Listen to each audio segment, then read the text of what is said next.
Comienza en Radio María, Yucat. El Catecismo para los Jóvenes, explicado en Radio María por el Obispo de San Sebastián, Monseñor José Ignacio Munilla.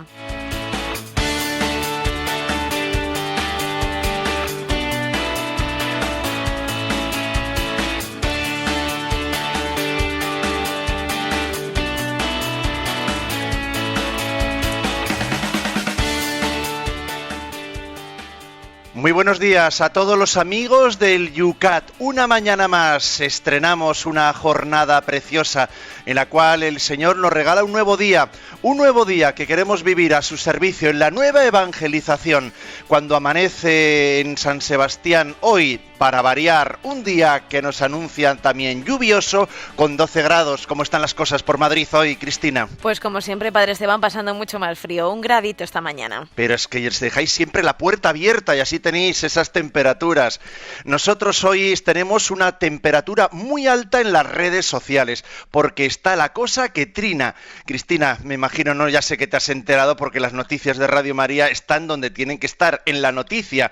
Hoy la gran noticia es que el Papa ya tiene Twitter y además ahora mismo lo estoy mirando, lo anunciamos ahora, los 80.000 seguidores en español. Hay cuentas en 7 idiomas, los 80.000 seguidores en español, cuando todavía no se han dado las 24 horas del primer anuncio de la cuenta.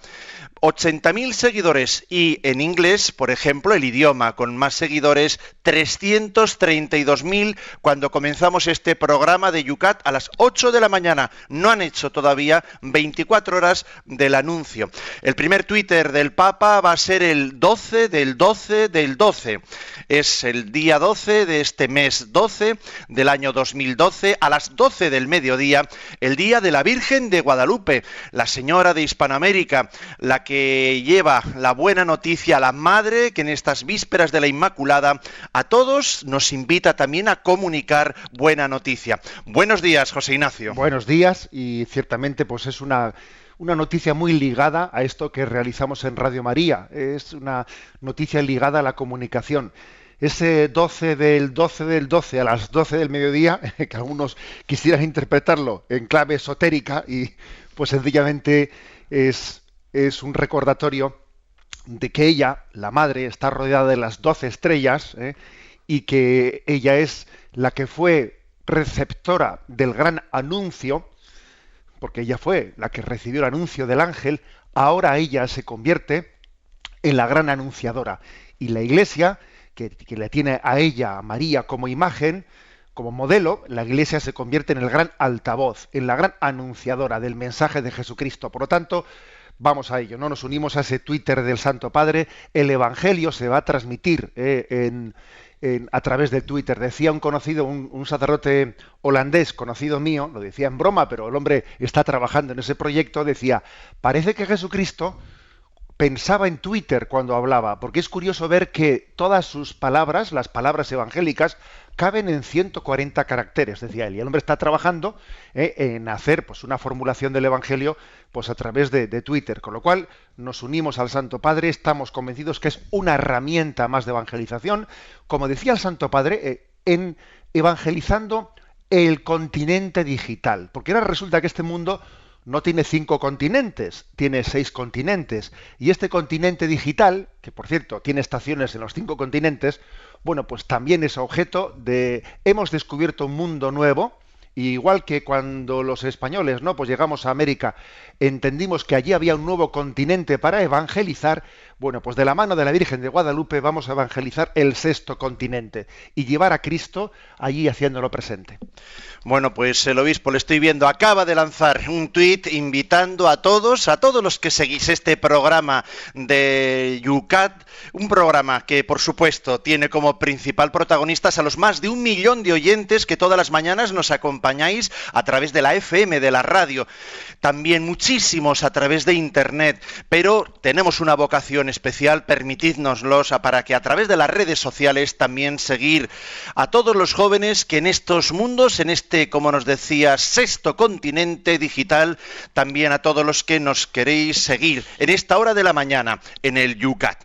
Bueno, pues ya lo sabéis, RT, a retuitear todos para que antes de estas 24 horas que cumplimos hoy al mediodía, sin duda alguna, Trend Topic va a batir todos los récords, el Papa Benedicto XVI, también en esta era digital, en estas nuevas maneras, nuevos métodos, con el ardor propio de la Iglesia Católica en las redes sociales. Buena noticia para todos. Nosotros hoy también la queremos compartir con todos vosotros, a través del Twitter, del Facebook, a través con el buen evangelio que nuestro Señor nos ha regalado, un don para la Iglesia. También hoy en las redes sociales. Únete con nosotros a este tu programa.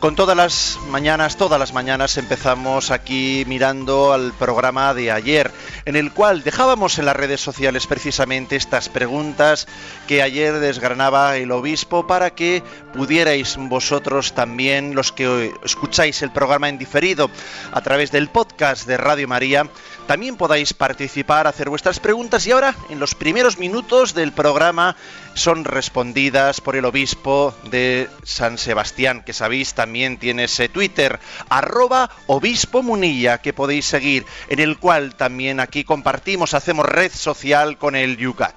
Vamos a ver lo que nos dice Pilar desde Rentería, una diocesana nuestra, que dice: ante todo, mi felicitación por el programa. He intentado formular mis preguntas a través del teléfono que facilitan, pero es del todo un punto imposible. Por ello, Monseñor, le agradecería lo hiciera a través de las ondas, si pudiera mañana martes. Bueno, pues como ves, ahí vamos.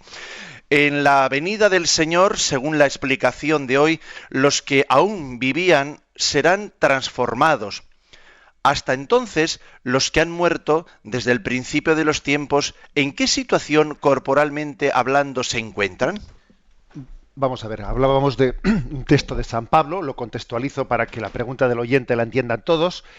El texto de San Pablo dice: cuando venga el Señor, en la parusía, el día de su gloria, tendrá lugar, acontecerá la resurrección de los cuerpos, la resurrección de los muertos. Y obviamente los que el día de su llegada no hayan muerto, pues entonces sus cuerpos serán glorificados sin haber muerto, sin haber fallecido. Bueno, entonces la pregunta del oyente es, bueno, ¿y los que habían fallecido, que lógicamente pues eran la gran mayoría, ¿no? O sea, antes de la llegada de Jesucristo en gloria, ¿en qué situación, dice, estaban en su cuerpo? Bueno, el momento de nuestra muerte, según nuestra fe católica, el momento de nuestra muerte se produce una separación del alma y del cuerpo. El cuerpo es mortal, pero nuestra alma es inmortal. Y ese cuerpo que es depositado en el cementerio, que por cierto la palabra cementerium significa dormitorio en latín. Ojo, dormitorio. Por lo tanto, está esperando la resurrección, la resurrección gloriosa, el momento de la parusía para unirse. Hay, por lo tanto, un tiempo para unirse al alma. Hay un tiempo de escatología intermedia que se le llama. Es este tiempo en el que las almas están en presencia de Dios en el cielo o en lugar de purificación en el purgatorio. O también no cabe esa posibilidad, Dios no lo quiera, de ninguno de nosotros, que estén en un estado de condenación eterna. Entonces, esas almas, separadas de sus cuerpos, están también expectantes, esperando su su unidad corporal, o sea, su unidad sustancial, porque un hombre no es únicamente un alma, es un alma y un cuerpo, y por lo tanto está en una situación, digamos, incompleta. O sea, que también el momento de la resurrección es un momento, lógicamente, en el que la gloria de Dios llena nuestra vida, nuestra alma, nos hace plenamente felices, pero además también la unión con el cuerpo resucitado, pues le da la totalidad, la plenitud al ser humano. O sea, en resumen, hay un tiempo de escatología intermedia en el que las almas están separadas de los cuerpos y están expectantes, esperando ese momento de la resurrección final. Y Pilar nos dice en ese correo electrónico, ¿y por qué la mayoría de los sacerdotes en sus homilías actualmente no hablan del pecado, la confesión, el infierno? En mi parroquia, por ejemplo, han suprimido los confesionarios. Tan solo se limitan a 2 penitencias comunitarias, una por Semana Santa y quizás otra en Navidad. Bueno, pues habría que decir, porque tenemos que convertirnos todos, y también los sacerdotes, y es posible que la conversión de los sacerdotes pase por la de los fieles y por la de los obispos, es que esto es curioso, ¿eh? La conversión de cada uno de nosotros pues es necesaria para la conversión de los demás. O sea, está claro que la secularización no solo es externa, es interna en el seno de la Iglesia. Nuestro mayor enemigo es la secularización interna, el hecho de que hayamos secularizado nuestro mensaje, lo hayamos mundanizado, pues el hecho de que, por desgracia, ¿no?, el sacramento de la confesión no tenga la centralidad que debiera de tener, no tiene otra explicación, pues que nos hemos metido un gol en propia meta. O sea, bueno, son errores que tenemos que ir purificando. El hecho de que se hayan quitado confesionarios y no se hayan sustituido por capillas penitenciales, pues es un gran error. Una cosa es que en una iglesia se quite un confesionario porque se ha hecho una capilla penitencial más digna donde confesarse mejor, estupendo. Pero quitar un confesionario sin ninguna alternativa, perdone, eso es un gol en propia meta monumental. Bueno, es decir, que tenemos que tenemos que convertirnos cada uno de nosotros, y que la nueva evangelización comienza por casa. Comienza por casa, por abrir sin miedo alguno, ¿no? Pues nuestra vida al magisterio de la Iglesia, a la paternidad y maternidad de la Iglesia, y dejémonos ya de disensos y dejémonos de resistencias, que así no vamos más que a la esterilidad. Por este camino no cosechamos más que calabazas, ¿no? Por el camino de la fidelidad iremos a la felicidad, y por el camino de la facilidad a donde vamos es al fracaso. O sea que yo creo que vamos a rezar todos unos por otros, porque yo creo que no hay que tanto reprocharse como más bien convertirse. Creo que esta es la clave. Arremangarse. Sí. Pregunta número 87. Decía en torno a ella, la pregunta era así: ¿por qué Jesús se dejó bautizar por Juan, aunque no tenía pecado? Y Vito de Avilés nos dice: Jesús enseña el verdadero camino con su ejemplo, la mejor pedagogía. ¿Sería correcta esta explicación de tipo pedagógico? Bien, sí, aunque yo diría que no únicamente. Es cierto que Jesús, al dejarse bautizar en el río Jordán, él está haciendo un camino, o sea, es una pedagogía en parte. O sea, Jesús está enseñándonos el camino de la humildad. Se dice que el mejor predicador es fray ejemplo. Y Jesús nos está enseñando, ¿no?, el camino del abajamiento, el camino de la humillación. Siendo de condición divina, no hizo alarde de su categoría de Dios. Al contrario. Bueno, pues es que aquí el colmo del colmo de esta expresión de San Pablo de los Filipenses es que él se ponga en la cola de los pecadores. No siendo pecador, pasó por pecador, ¿no? O sea, creo que frente a nuestra tendencia a excusarnos siempre y echar la culpa a los demás, yo no he sido, la culpa la tienes tú. O sea, francamente Jesús nos enseña otro camino. Jesús no se defiende. Es más, se pone en la cola de los pecadores sin serlo. Bien, pero también decía que además de un aspecto pedagógico, hay también, digamos, un aspecto óntico, o sea, en sentido de que Jesús está, de alguna manera, en este episodio del bautismo en el río Jordán, está adelantando, en cuanto a un signo, ¿no?, está adelantando lo que es la pasión. O sea, él, al introducirse en el agua, se está sumergiendo en el pecado del mundo.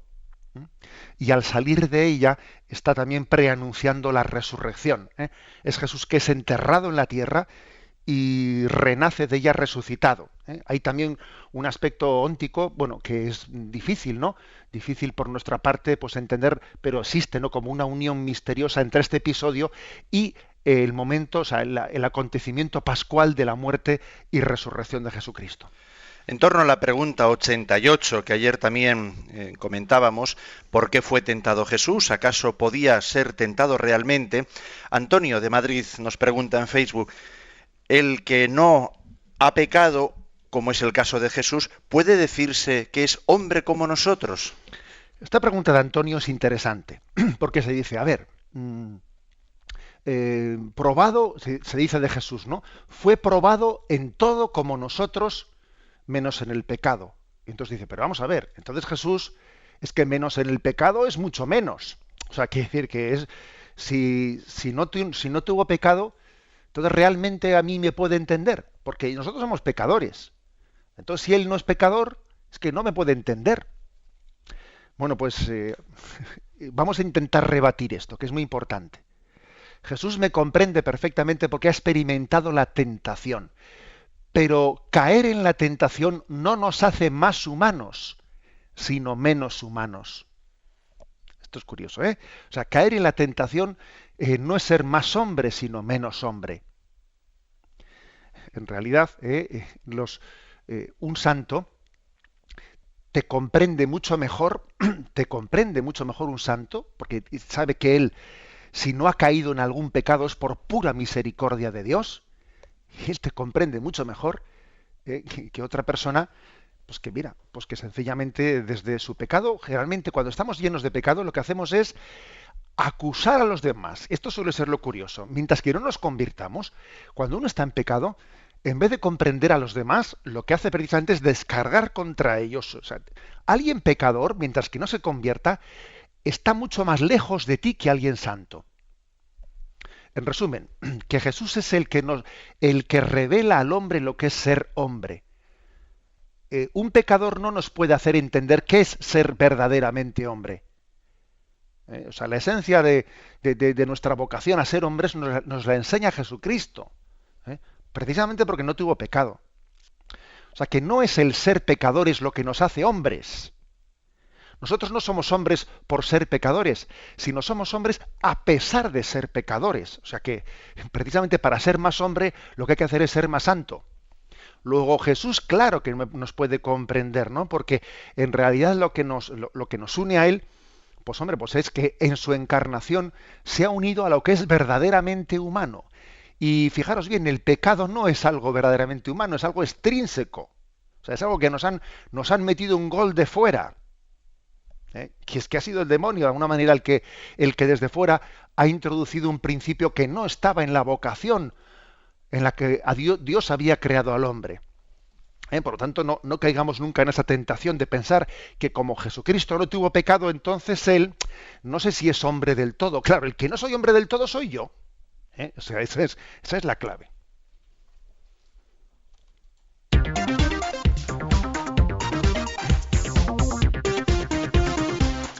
Quedan muchas preguntas en el tintero, pero es que son las 8 y 19 minutos, 7 y 19 minutos para los que nos seguís de las Islas Canarias. Y tenemos que plantear los puntos del programa de hoy. Si tenemos tiempo, no os preocupéis, volveremos a ellos. Punto número 90 del Yucat para este primer momento del programa. ¿Hizo Jesús milagros o son cuentos piadosos? Y responde de la siguiente manera: Jesús hizo verdaderos milagros, así como los apóstoles. Los autores del Nuevo Testamento se refieren a sucesos reales. Ya las fuentes más antiguas nos informan de numerosos milagros, incluso de resurrecciones de muertos, como confirmación del anuncio de Jesús. Pero si yo expulso los demonios por el Espíritu de Jesús, es que ha llegado a vosotros el reino de Dios. Los milagros sucedieron en lugares públicos. Las personas afectadas eran conocidas o a veces incluso por su nombre, como por ejemplo el ciego Bartimeo o la suegra de Pedro. También hubo milagros que representaban para el entorno judío delitos escandalosos, por ejemplo, la curación de un paralítico en sábado, la curación de leprosos, y que sin embargo no fueron negados por los judíos contemporáneos de Jesús. Bueno, en resumen, sí, los milagros son verdaderos, son históricos, son históricos, eso lo afirma claramente la fe católica. Incluso digamos que pues la Iglesia, por ejemplo, el Concilio Vaticano I recuerda que el carácter histórico y real de los milagros de Jesucristo, porque son un signo de su divinidad y son una garantía de su misión, ¿eh? Y en el catecismo de la Iglesia Católica pues tenéis distintos puntos. Si alguien quiere profundizar más en ello, pues le invito a que lea los puntos 547, 548, 549. Bueno, pues uno puede ir profundizando más, porque lógicamente el Yucat no llega a la profundidad del catecismo mayor de la Iglesia Católica. Pero, a ver, permitidme una breve explicación fundamentando su historicidad. Bueno, por una parte, parece lógico que Jesucristo, que tenía que testimoniar que Él es el Hijo enviado por el Padre, también Él tenía que realizar unos signos determinados para llamar a la fe. Hay un momento en que Jesús dice: si no me creéis a mí, creed a mis obras. Es una frase tremenda de Jesús. Mirad, si no me creéis a mí, creed a mis obras, mirad las obras que realizo. Otro pasaje del Evangelio, cuando Jesús está en la cárcel, cuando Juan Bautista está en la cárcel, que me he equivocado, cuando Juan Bautista está en la cárcel, entonces envía unos emisarios desde la cárcel a Jesús y le pregunta: ¿eres tú el que tenía que venir, el Mesías que estábamos esperando, o no eres tú? Y entonces él dice a los emisarios que ha enviado Juan Bautista desde la cárcel: id y decidle a Juan Bautista, los ciegos ven, los cojos andan, los leprosos quedan limpios, y dichoso quien no se escandalice de mí. Es decir, Jesús está haciendo unos signos de curación milagrosa, está expulsando a Satanás, y esos signos testifican que el reino de Dios ha llegado. De cara también a confirmar la historicidad de los milagros, existe también, digamos, no únicamente una explicación de tipo teológico, como la que yo estoy dando ahora, sino que también existe lo que podríamos llamar criterios de historicidad desde el punto de vista histórico-crítico, que también nos ayudan a entenderlo. Claro que existen, ¿no?, criterios de historicidad. Aquí el Yucat algo nos está dando a entender. Dice, oye, que es que los evangelios ponen nombre propio a personas, o sea, que es que Bartimeo, y además dice el hijo de, o sea, que es que se sabe que los evangelios han sido escritos cuando todavía vivían las personas conocidas de estos a los que se les hizo los milagros. O sea, tened en cuenta que los evangelios han sido escritos cuando todavía vivían testigos de los hechos que se están narrando. Y si fuesen cuentos piadosos, pues se hubiese dicho en el siglo I: un momento, ¿y dónde están los testigos de esto y de lo otro? O sea que esto es un punto importante. Por ejemplo, la resurrección de Lázaro. Lázaro, o sea, esa familia, la familia de Betania, era una familia muy conocida. Más criterios de historicidad. El criterio de múltiple fuente o de testimonio múltiple. Quiere decir que un argumento para confiar, desde el punto de vista histórico, crítico, ahora no digo desde el punto de vista de fe, un argumento que nos ayuda a confiar plenamente en la historicidad de los evangelios es pues que se narra desde lugares distintos, desde fuentes distintas, un mismo hecho y sin entrar en contradicciones, ¿no? Por ejemplo, pues cuando un maestro pone un examen a sus alumnos, al corregir los exámenes, observa que el examen de Juanito es tan parecido al de Pedro, que además está sentado uno al lado del otro. Resulta que las respuestas que se han dado son tan parecidas que dice, estos se han copiado. Si dos evangelios fuesen idénticos hasta el punto de que coincidiesen en los mínimos detalles, uno diría, no tienen una fuente múltiple, se han copiado el uno al otro. Pero es que vemos que teniendo fuentes distintas los evangelios y lugares distintos en los que han sido escritos, están contando un mismo hecho con estilos distintos y sin entrar en contradicciones. Es decir, convergen cada uno en los mismos hechos de Jesús, pero son independientes en la forma de contarlo. Esto es muy importante. Es otro criterio de historicidad. El criterio de discontinuidad, que se llama, que es muy importante. Por ejemplo, quiere decir que cuando un texto es explicado de forma que el protagonista no queda en buen lugar ante los que van a leer el texto, evidentemente tiene que ser histórico. Difícilmente alguien va a inventar un texto en el que él queda mal, eso no se nos ocurre. Si alguien inventa un texto, procura que le deje en buen lugar. Por ejemplo, cuando Pedro confiesa la divinidad de Jesús, tú eres el Hijo de Dios, y Jesús le confirma la primacía de Pedro, tú eres Pedro, sobre esta piedra edificaré mi iglesia. Jesús anuncia su pasión y Pedro se escandaliza, y entonces Jesús le reprende diciéndole: apártate de mí, Satanás. Bueno, evidentemente esa expresión tiene que ser histórica, porque no se iba a inventar San Marcos, del primer papa de la iglesia, no se iba a inventar que Jesús le llamase apártate de mí, Satanás, porque le dejaría en mal lugar al primer papa. Luego, obviamente, ese pasaje, y no solo esa frase, sino todo lo anterior, es histórico. Otro ejemplo del criterio de discontinuidad, para que lo entendamos. Jesús ha resucitado. El sepulcro está vacío. Y los evangelistas detallan el hecho de que fue un grupo de mujeres los primeros testigos de que Jesús había resucitado. Esto tiene que ser histórico por el criterio de discontinuidad, porque es que en el mundo judío el testimonio de una mujer no tenía valor. Si los apóstoles hubiesen querido inventarse la resurrección de Jesús, desde luego no se les hubiese ocurrido poner como testigos primeros a unas mujeres, porque entonces nadie les iba a creer. Desde luego, si los evangelios cuentan los apóstoles que los primeros testigos fueron un grupo de mujeres, desde luego es que tuvo que ser así, porque si no, ellos, por Dios, puestos a inventarte, di que eres tú el que le vistes primero, porque te estás tirando, en cuanto a tu credibilidad delante de los judíos, te estás tirando piedras en el propio tejado. Bien, como veis, hay muchos criterios de historicidad, ¿no?, para apoyar la historicidad de los evangelios. No únicamente desde el punto de vista de la fe, sino también desde el punto de vista de razones internas. Os he dicho el criterio de múltiple fuente, el criterio de discontinuidad, el criterio de explicación necesaria.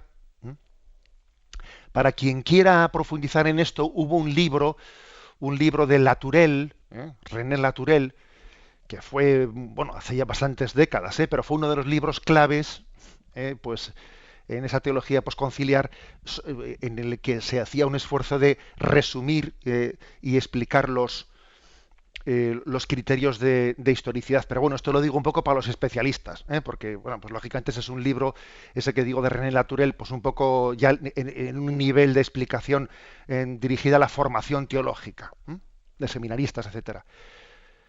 Pero, en resumen, que tenemos argumentos no solo teológicos, no solo de que sabemos que la palabra de Dios es verdadera, que está revestida de autoridad, no solo porque sabemos que el Señor es amor y es veraz y por lo tanto Él no nos engaña, no solo por eso, es que también hay criterios internos de historicidad.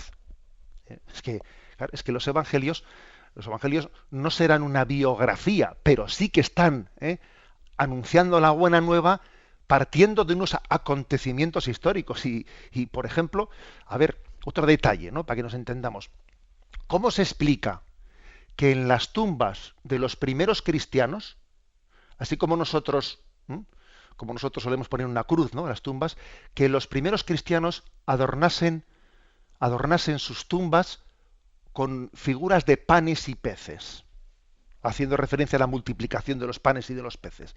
Oye, ¿qué aconteció allí? Que tuviese tal impacto que a partir de aquel momento aquellas personas que habían vivido aquel momento en su fallecimiento pusiesen en las tumbas, las adornasen con signos de panes y peces? Oiga, ¿no será que ese acontecimiento que se narra de la multiplicación de los panes y los peces sencillamente fue histórico y tuvo tal grado de influencia? Porque fíjate que cambiar nuestras costumbres mortuorias, eso son palabras mayores. O sea, ¿qué grado de influencia tuvo, de impacto, ¿no? aquel acontecimiento que los cristianos pasaron a enterrar a los suyos pues con el signo del pan y los peces. Bueno, todo esto, que sepáis, ¿no?, que existe esta digamos, rama de la ciencia, o sea, del estudio histórico-crítico de los criterios de historicidad de los evangelios, y que todos ellos dan una gran fiabilidad, ¿no?, a la historicidad de los evangelios y también en concreto a la historicidad de los milagros que Jesucristo realizó. 8:30, 7:30 en las Islas Canarias.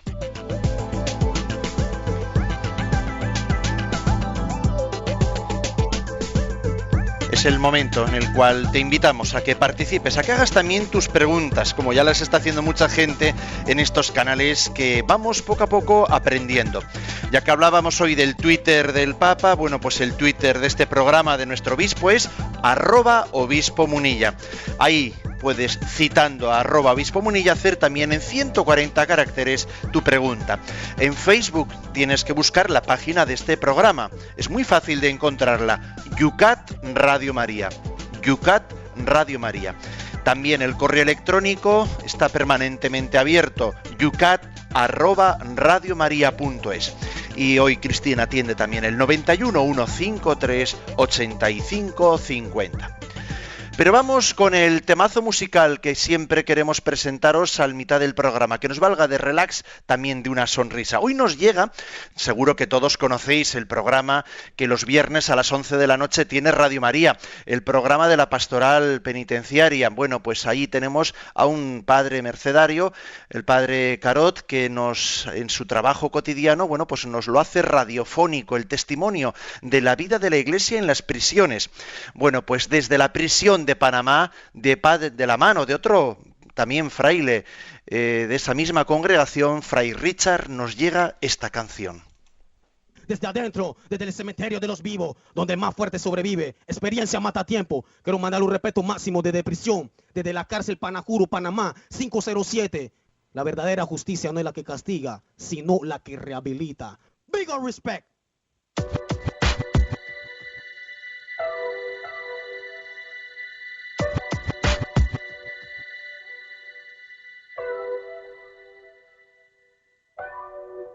Decía él, bueno, ha definido las prisiones como el estómago de la bestia. Yo creo que ha hecho una referencia a la ballena de Jonás.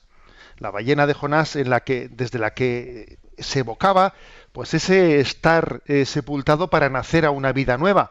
También es una imagen muy similar a la que estábamos comentando del río Jordán, el sumergirse para nacer a una vida nueva. Enviamos un saludo muy especial a todos los oyentes de este programa, que desde las prisiones, desde los centros penitenciarios de España y desde otros lugares nos escuchan, ¿no? Y sin duda esa experiencia de inmersión en el, bueno, pues en el dolor del mundo, en el pecado del mundo, en las consecuencias del propio pecado, pues nos da una posibilidad de nacer a una vida nueva, ¿no? Deseamos a todos los oyentes de este programa de las prisiones que podamos aportarles un poco de esperanza y que sin duda sepan que la situación en la que están es también un momento de gracia, porque Dios sale a nuestro encuentro en todos los momentos y es momento de gracia, es día de salvación. Y permíteme un saludo también muy cariñoso para mis feligreses. Un servidor también en su parroquia tiene una prisión, la prisión de Martutene, donde no solo hay un magnífico capellán, sino también las hijas de la caridad dando pues ahí también un gran testimonio de presencia, ¿no? Y perdón, hijas de Santa Ana, que les voy a cambiar yo la congregación. Las de hijas de la caridad también las tenemos en el centro Betania, con otros grupos también de jóvenes en torno al tema del SIDA. Bueno, cuántos y cuántos testimonios de distintas congregaciones y también sacerdotes, bueno, que están ahí dando el callo en lugares pues realmente pues difíciles, pero donde la Iglesia está desde siempre ahí al pie del cañón. Bueno, vamos a las redes sociales, que estamos en Yucat, que el Yucat no está ajeno a todo lo que hay ahí en nuestro entorno, pero hoy vamos a ver, tenemos aquí una alumna de las clases de religión, Beatriz, vamos a ver si nos dice desde dónde, sí, desde Granada nos dice. Yo ya tengo una duda, dice. No hace mucho el profe de religión en mi cole insistía en que no son milagros, dice, sino signos, aunque me lo explicó. Aún no entiendo la diferencia. Me pareció entender que los milagros no sucedieron tal como los describe la Biblia, pero yo aún creo que sucedieron tal cual lo relata la Sagrada Escritura, literalmente. Estoy equivocada. ¿A qué se refiere cuando hablan de signos y no de milagros? Muchas gracias, Beatriz de Granada. Bien, vamos a ver. Es correcto decir que sí, digamos, esos milagros que hizo Jesucristo son más que milagros, son signos. Es correcto. Ahora hay que interpretarlo. Por ejemplo, cuando Herodes le pidió a Jesucristo que realizase allí algunos milagros en plan show, hazme un milagro, porque me han dicho que haces milagros y yo quiero aquí pasármelo bien. Venga, hazme aquí como que va pues a un juego de magia. Jesús no quiso hacerlo. Porque aquel hombre le pedía un milagro, pero no estaba dispuesto a recibir el signo. Y como no estaba dispuesto a recibir el signo de salvación, pues mira, Jesucristo dijo, perdón, no juguemos a los milagros. Un milagro es un signo en cuanto cuando Jesús, por ejemplo, hace la multiplicación de los panes, y desde esa multiplicación de los panes él predica antes y después del milagro y habla del pan de vida. O sea, es decir, que Jesús utilizó el milagro de la multiplicación de los panes para abrirnos a decir, y esto es un signo de la Eucaristía. O, por ejemplo, cuando hace el milagro de darle la vista al ciego de nacimiento, habla de la fe, de abrir nuestros ojos a la luz de la fe. Es decir, que para Jesús los milagros no son acontecimientos que comienzan y terminan en sí mismos, sino que nos abren a la fe, nos abren al don sobrenatural. O sea, un milagro acontece en el mundo natural. O sea, obviamente es una intervención de Dios que va más allá, supera las leyes naturales. Ya, pero Dios no lo ha hecho por hacer un show. O sea, Jesucristo lo ha hecho para que en ese acto, en ese hecho que siempre es muy especial, porque milagros hay pocos, entendámonos, ¿no? Aunque Jesucristo curó a algunos ciegos, etcétera, curó a algunos. En el tiempo de Jesús quedaron muchos enfermos por curar. Y los muertos que Jesús resucitó, como Lázaro, luego volvieron a morir. O sea, que es que fueron milagros que no tenían un fin en sí mismos, sino que la finalidad que tenían era abrirnos a creer en Jesucristo como fuente de la gracia. Abrirnos a creer en que esos milagros nos están como anunciando que Dios es amor, que Dios es todopoderoso, y nos está ofreciendo su vida eterna. En ese sentido los milagros son signos, porque uno podría asistir a los milagros como quien ve un show y no recibir de ellos el signo de salvación que Dios nos quiere dar.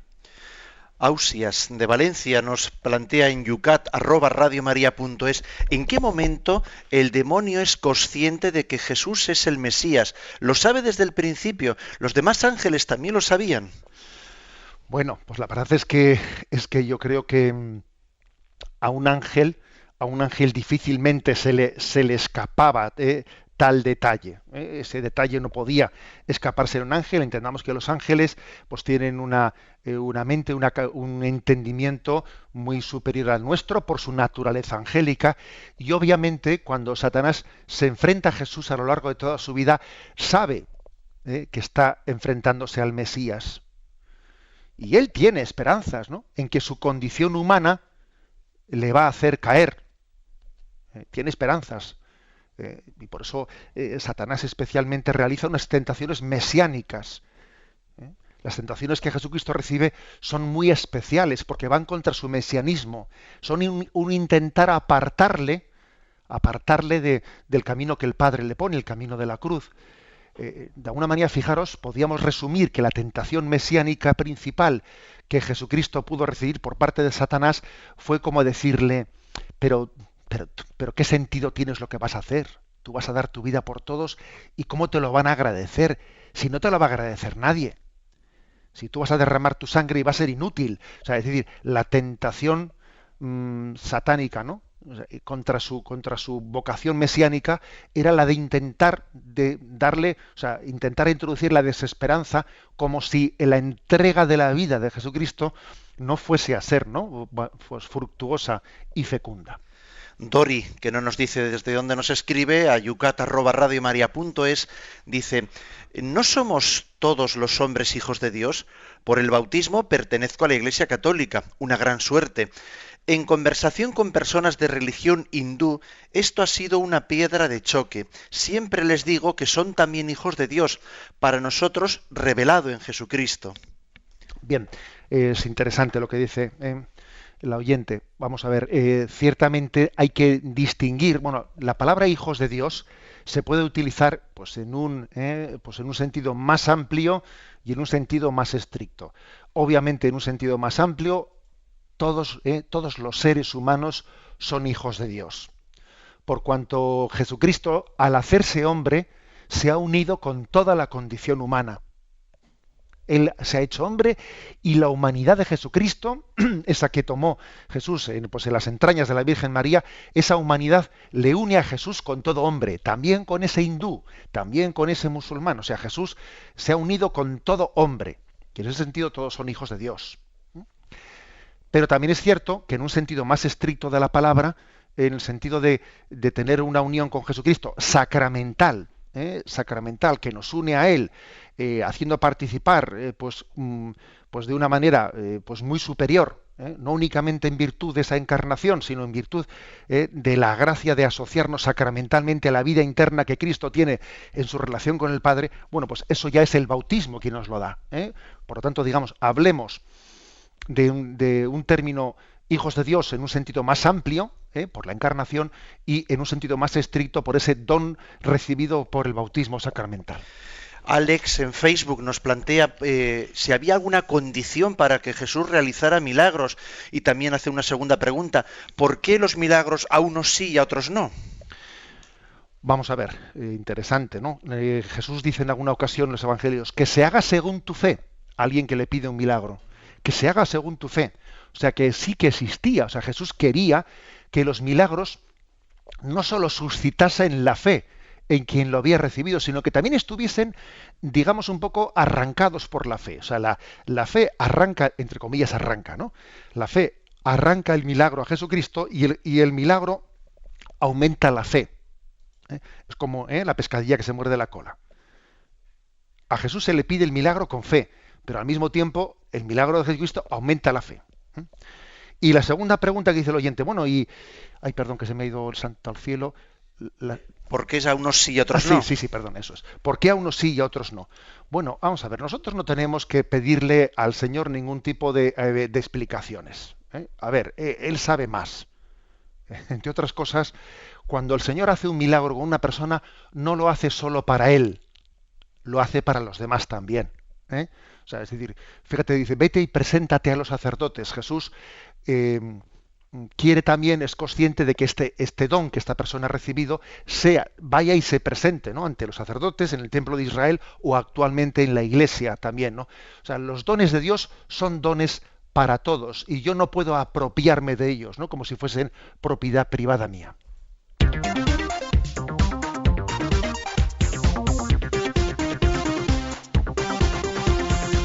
Se nos quedan muchas preguntas en el tintero, se ve que el tema está suscitando interés en las redes sociales, pero ya sabéis que mañana volvemos. Al comienzo del programa volveremos con cosas pendientes y las que surjan a lo largo del día de hoy para aquellos que se bajan del podcast de Radio María este programa y lo escuchan en diferido.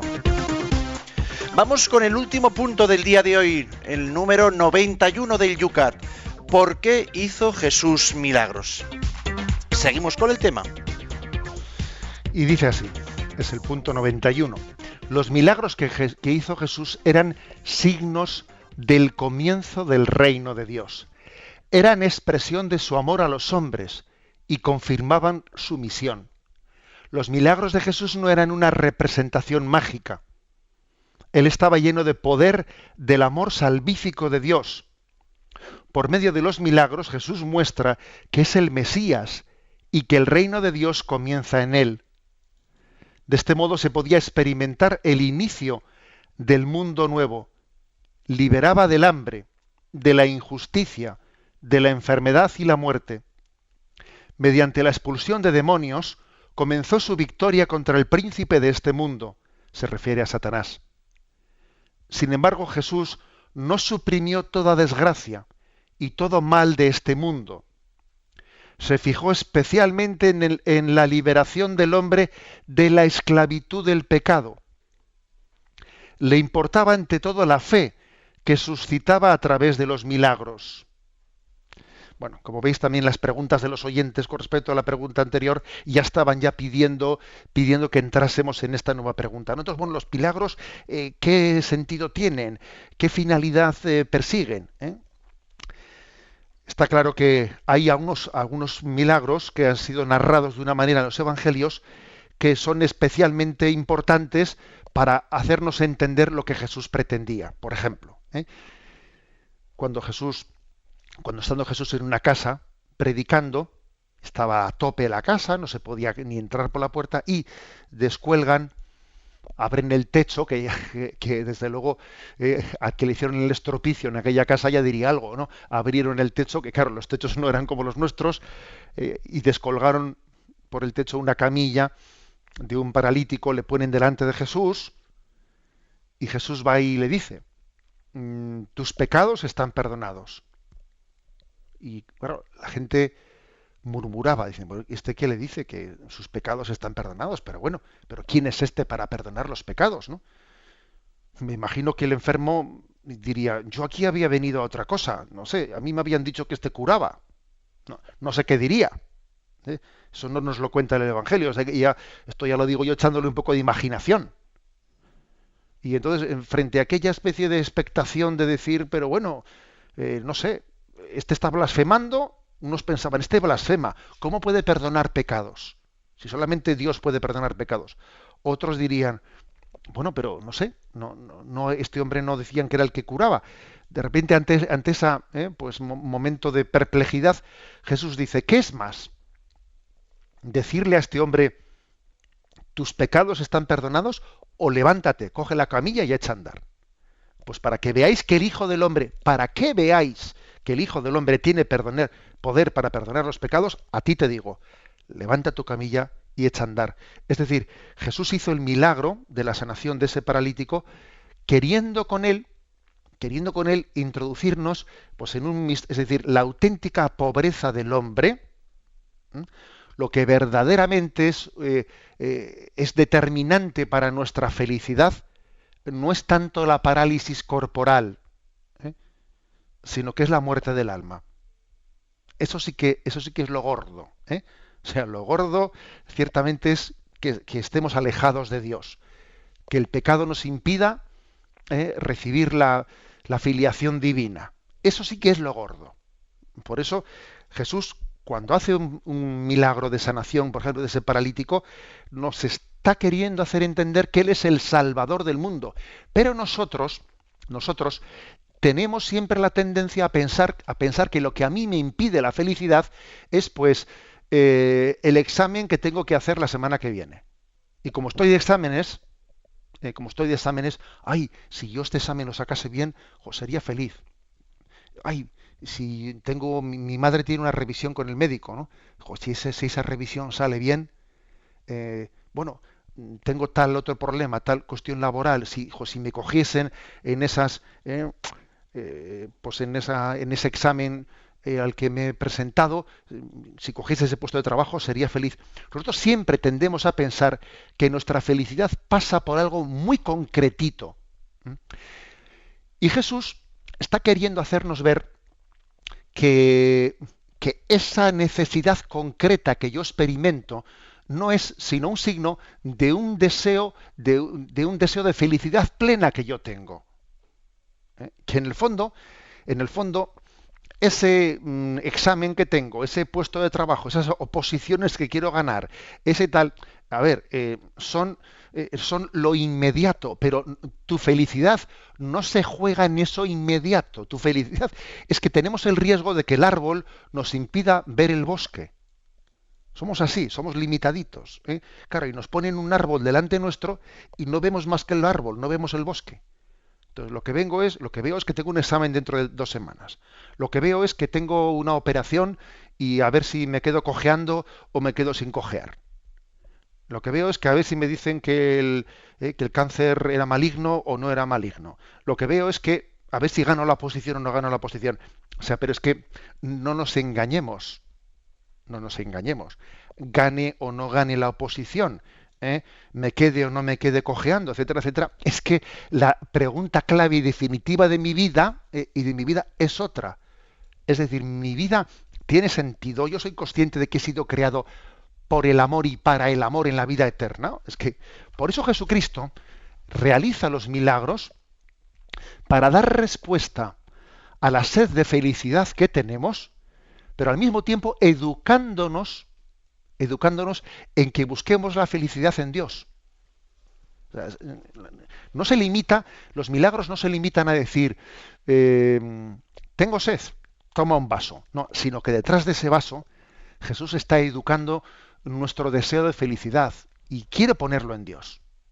Y quiere que sea Dios Padre, ¿no? el que pueda plenamente satisfacerlo. Esta es, ¿no?, la explicación de por qué Jesús hizo milagros, porque es misericordioso, porque nos ama, porque sufre con nuestros sufrimientos, pero al mismo tiempo porque quiere educarnos y quiere que entendamos que solamente Dios es la fuente de gracia que nos puede hacer plenamente felices.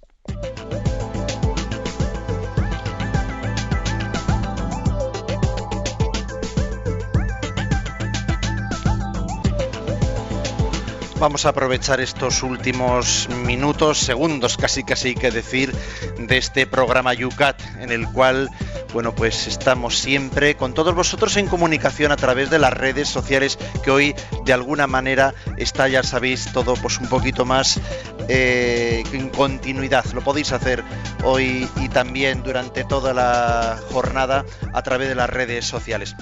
Antes de despedirnos, que por cierto hoy tenemos muchas cosas para comentar con vosotros, antes de despedirnos, José Ignacio, ya que esta tarde tenemos seleccionado esta pregunta, porque a la tarde tenemos en San Sebastián precisamente al cardenal de Guadalajara.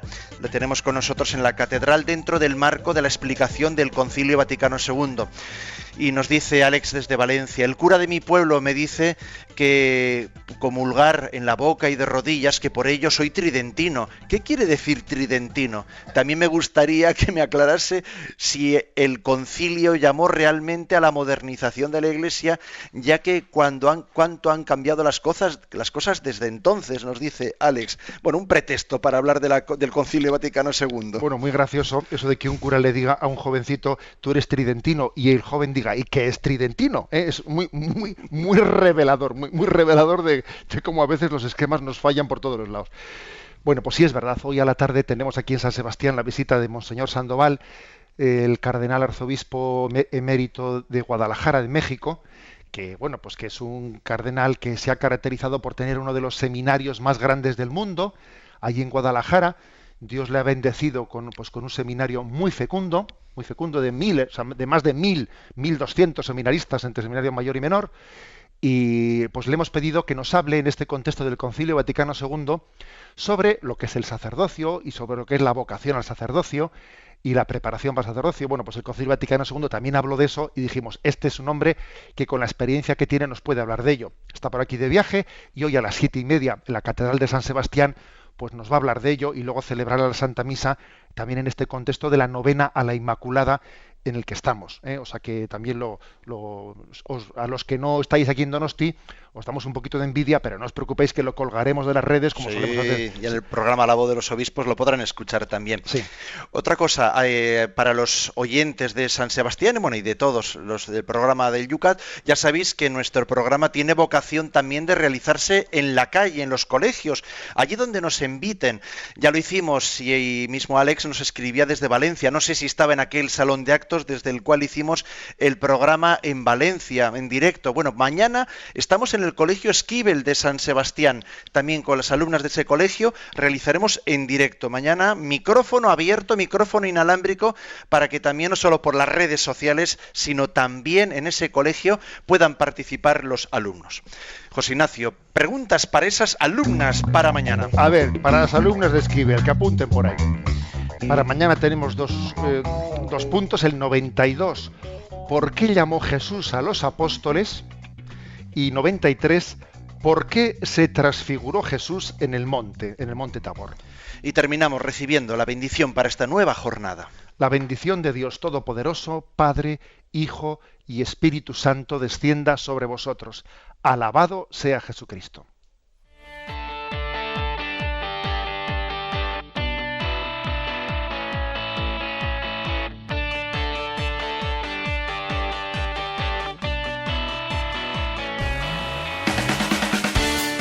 Finaliza en Radio María Yucat, el Catecismo para los jóvenes explicado en Radio María por el Obispo de San Sebastián, Monseñor José Ignacio Monilla.